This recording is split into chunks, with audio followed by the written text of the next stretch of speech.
Hi, how are you? This is Rafa here. It's 8:30 in the morning, more or less, here in my balcony in Koh Phangan, Thailand. And this morning I woke up with the intention, with the desire to do a video on the meaning of life. Like, what is the meaning of life? Well, I guess, first of all, this is a quite relevant question, right? I think for you as well as for me. What are we here for? What is life trying to accomplish through me, through you, and through all these little animals and plants that flourish on our planet? Is there a meaning to life? So I'm going to try and give my answer to this question. And first of all, let's make it clear that I will take it for granted that, yes, there is a meaning to life, and I will tell you what, in my opinion, the meaning of life is. There is another question, the one that I mentioned before. Is there a meaning at all? Because maybe there is not. This question, I will leave it aside for a second, and I will take it back a few minutes after, so that we can really explore also that possibility. But for now, let's imagine that, okay, we agree that, yes, there is something like a meaning to life. What is it? Is it, I don't know, happiness? Is it love and peace on this planet? Or what is it?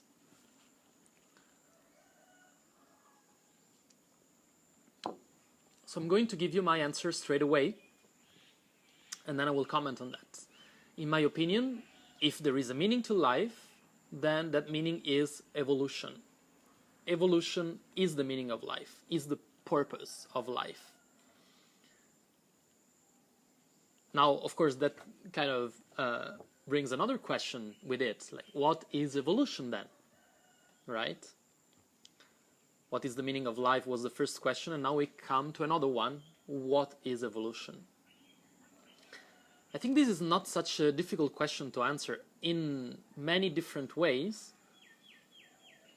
we know what evolution is. We feel what evolution is, intuitively at least.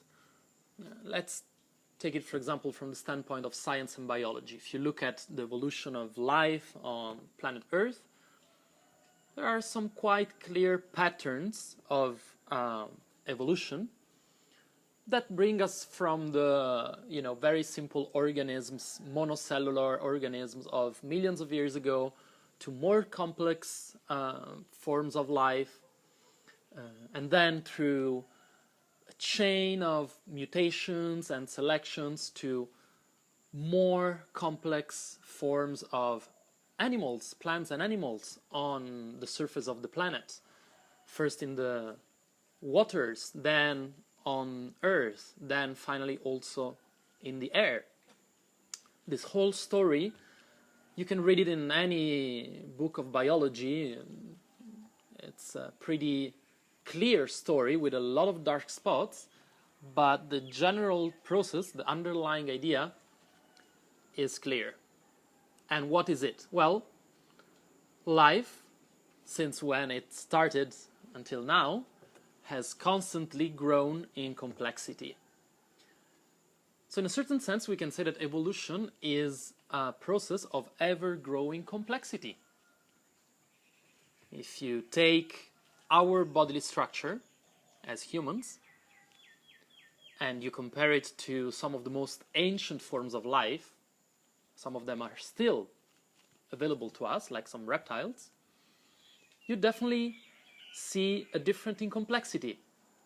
Not only complexity of the skeleton, of the outer surface of the body, but also, and perhaps more importantly, what increases with evolution is the complexity of the nervous system. We as human beings, being a very, very recent product of evolution, like we have been here on this planet for almost no time, we have a very complex nervous system. Compare it to, again, the nervous system of some of the more primordial creatures, and you will see there an astounding simplicity. Some of the ancient forms of life had a very simple nervous system. There wasn't even a proper brain to speak of, just a spinal cord or just a channel of nerves running through the body. In our case, it's the opposite end of the spectrum. We are the animals with the biggest brains on the planet, at least relatively to our mass, yeah, to the shape of our body.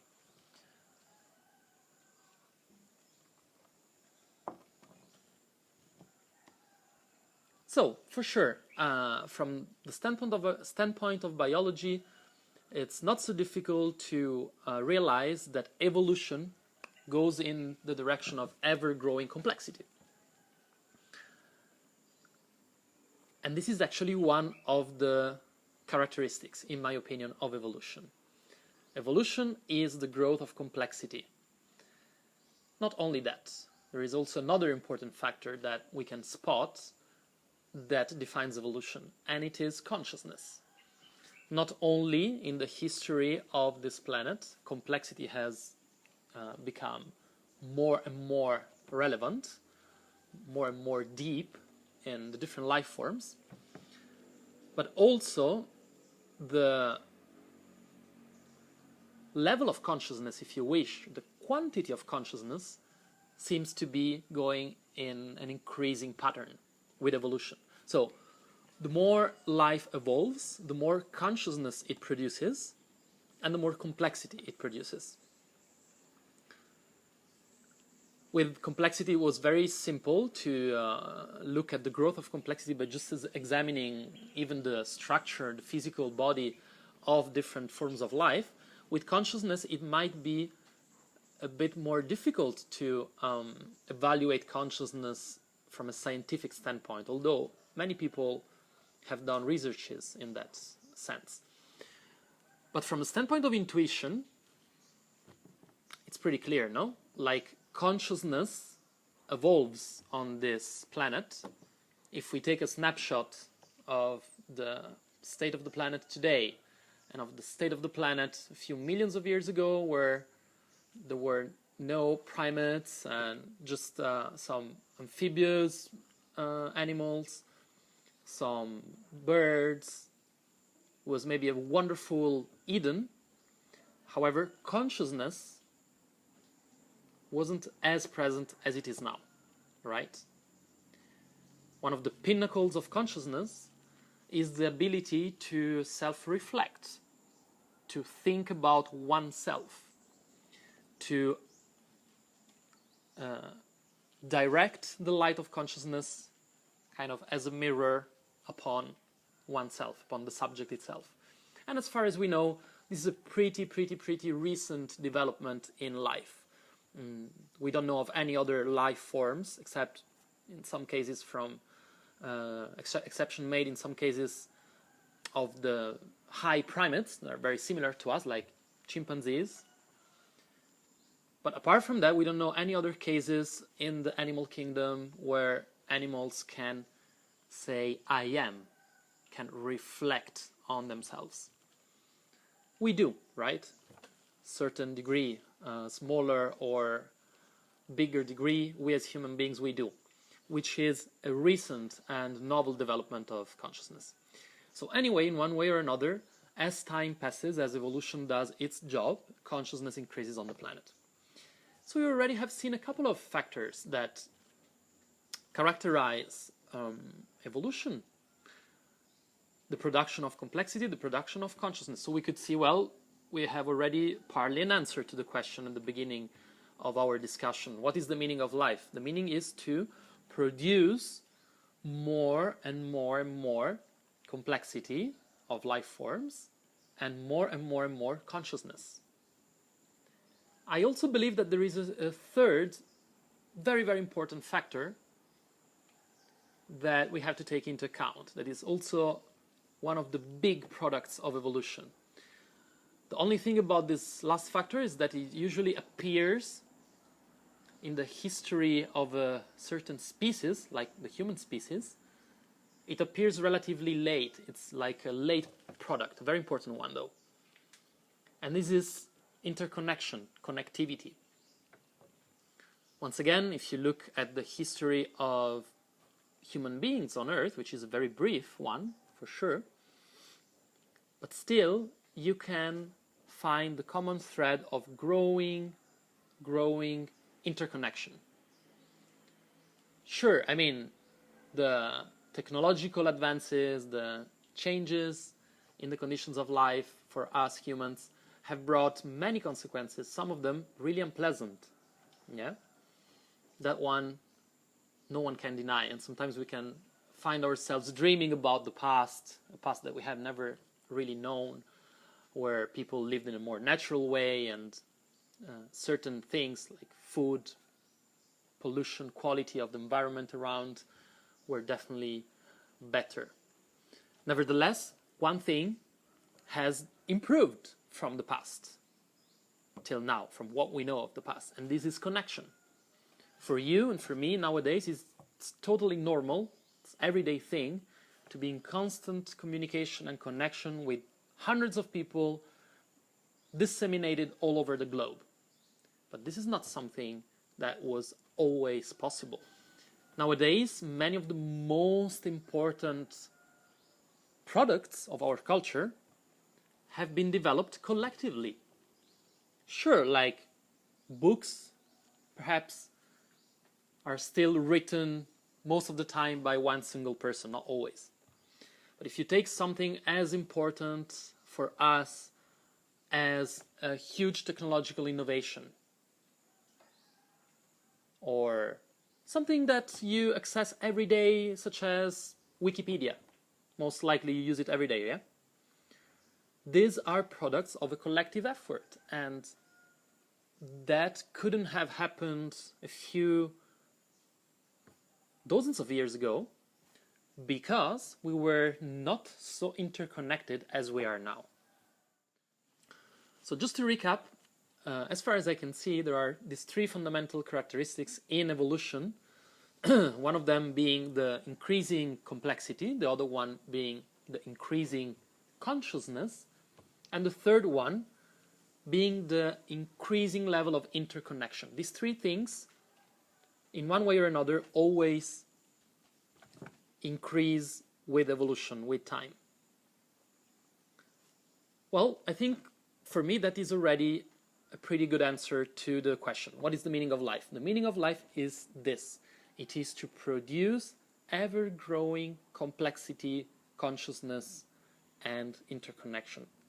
And if you want, you can just call this, the meaning of life is to produce evolution. It's pretty much the same as far as I'm concerned.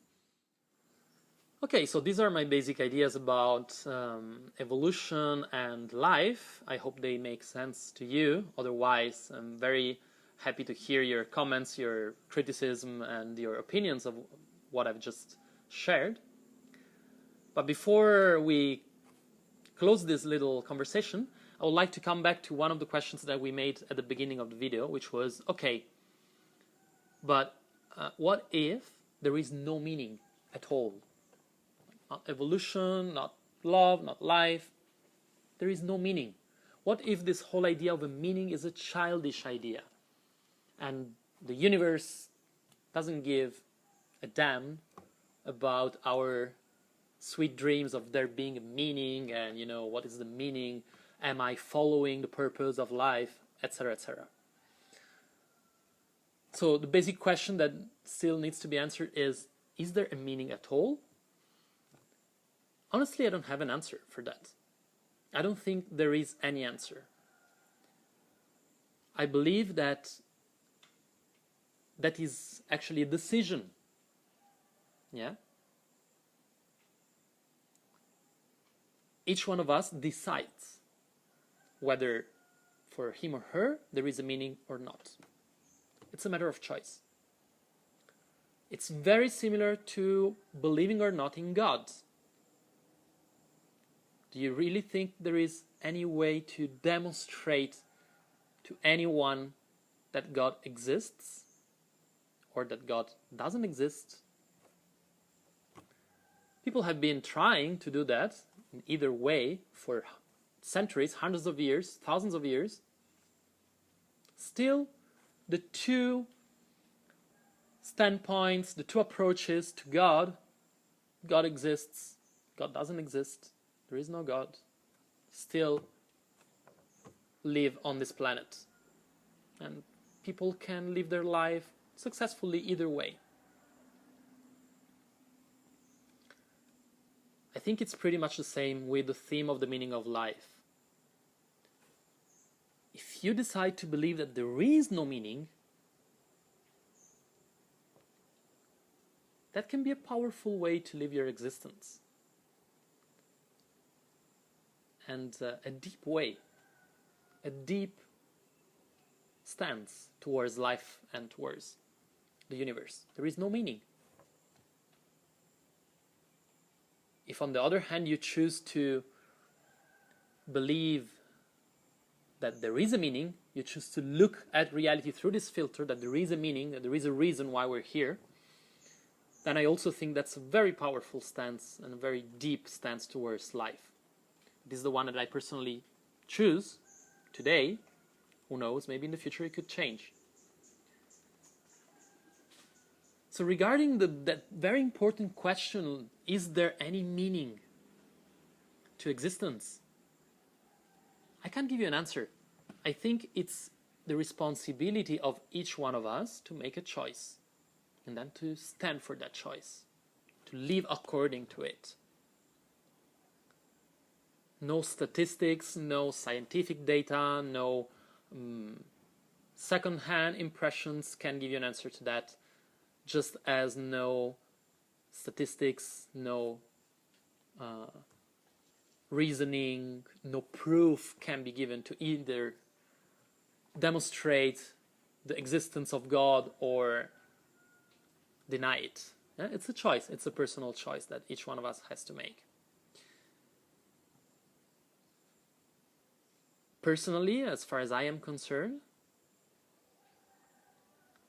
I love to think, I love to believe that life has a meaning, because that belief itself structures my reality, structures my existence. It makes me more powerful. It makes me more able to interact with reality and to interact with other human beings in a meaningful way. So I choose to walk that path. But can I honestly tell you that the other opposite path is worthless? I can't. I know that there have been people that by deciding to believe that there is no meaning to existence, no meaning to life, have reached to very, very deep places. It's, once again, as we will find many other areas of life, if we look deep enough, there's always this duality. There's always at least two major ways to tackle any important, deep subject of our existence. We could say like the positive and the negative, or even perhaps taking aside these labels, the way of fullness and the way of emptiness. You can decide that everything around you is full of meaning, full of purpose, and working towards a common goal. Or you can decide to think that there is nothing actually around you. It's all emptiness. I think ultimately both of these paths lead to the same goal in a certain way. So it's up to you to choose whether you believe in meaning or whether you believe in meaninglessness. This was a video on Fragments of Evolution YouTube channel. If you liked it, I encourage you to subscribe so that you can get notified when I post more videos.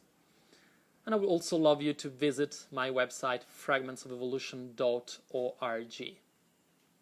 I'm Raffaello Manacorda, talking to you from Koh Phangan, Thailand, and have a wonderful day.